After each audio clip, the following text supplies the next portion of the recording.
আসসালামু আলাইকুম স্টুডেন্টস। আজকের ক্লাসে আমরা মানব জীবনের ধারাবাহিকতা এই অধ্যায়ের পার্থক্যগুলো পড়বো। জাস্ট দুইটা পার্থক্যের টেবিল আছে, বেশি একটা সময় লাগবে না। তো চলো শুরু করি। প্রথমেই বলছে যে স্পারমাটোজেনেসিস এবং স্পারমিওজেনেসিস এই দুটোর মধ্যে পার্থক্য।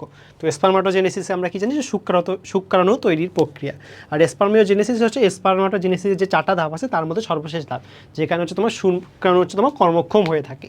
তো সংজ্ঞা কী বলছে দেখো, যে তোমার যে প্রক্রিয়া শুক্রাণু থেকে শুক্রাণু সৃষ্টি হয় তাকে স্পারমাটোজেনেসিস বলে। আর স্পারমিওজেনেসিস কি বলছে, যে প্রক্রিয়ার মাধ্যমে শুক্রাণু রূপান্তরিত হয়, পূর্ণ দক্ষতা সম্পন্ন হয়, তাকে স্পারমিওজেনেসিস বলে।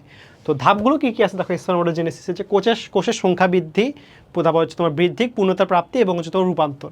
আর স্পারমিওজেনেসিস কিন্তু কোনো ধরনের ধাপ থাকে না।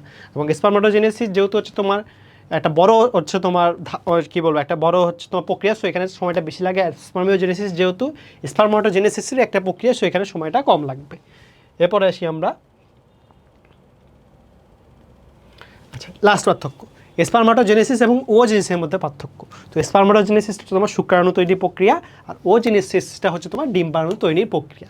আচ্ছা, স্পারমাটোজেনেসিসটা কিন্তু তোমার শুক্রাশয়ের মধ্যে হয়ে থাকে, বা যেটা হচ্ছে তোমার ওজেনেসিস এর প্রক্রিয়ার প্রাথমিক ধাপটা যদি হচ্ছে তোমার ডিম্বাশয় হয়, বা পরবর্তী ধাপটা কিন্তু ডিম্বাশয়ের বাইরে ডিম্বনালীতে হয়। নিষেকটা কোথায় হয়? ডিম্বনালীতে হয়, ফেলোপিয়ান টিউবে হয়ে থাকে। আচ্ছা দেখো, এই স্পারমাটোজেনেসিস একটি শুক্রাণু মাতৃকোষ থেকে কয়টা শুক্রাণু তৈরি হয়? 4টা শুক্রাণু সৃষ্টি হয়। আর যেটা হচ্ছে তোমার ওজেনেসিস, সেখানে একটি ডিম্বাণু থেকে কিন্তু একটা ডিম্বাণু সৃষ্টি হয় এবং 3টা পোলার বডি সৃষ্টি হয়। তাহলে আমরা এই দুটো পার্থক্য একসাথে পড়লাম। আচ্ছা, শুক্রাণু বৈশিষ্ট্যগুলো কি দেখো, এটা কুসুমবিহীন এবং এটা সচল। সচল দেখে এটা পুরুষের দেহ থেকে যখন নারীর দেহে ঢোকে তখন সেটা ডিম্বাশয় পর্যন্ত পৌঁছাইতে পারে। বা যেটা হচ্ছে ওজেনেসিস, এই ডিম্বাণুটা কিন্তু হচ্ছে তোমার কুসুমযুক্ত এবং এটা কিন্তু হচ্ছে তোমার নিশ্চল হয়ে থাকে, অর্থাৎ এরা নড়াচড়া করতে পারে না।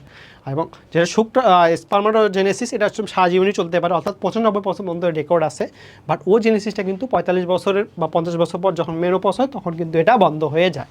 আচ্ছা, এরপর আমরা আসলে পার্থক্যটা পড়ি, যে ও জেনেসিস সম্পর্কে কোনটি সঠিক। তো বলছে যে এখানে পোলার বডি সৃষ্টি হয় 3টা, হ্যাঁ এটা রাইট। তো বলছে এটা তোমার শুক্রাণু তৈরি প্রক্রিয়া, বাট ও জেনেসিসটা কিন্তু হচ্ছে তোমার ডিম্বাণু তৈরি প্রক্রিয়া, তার মানে এটা হচ্ছে তোমার ভুল।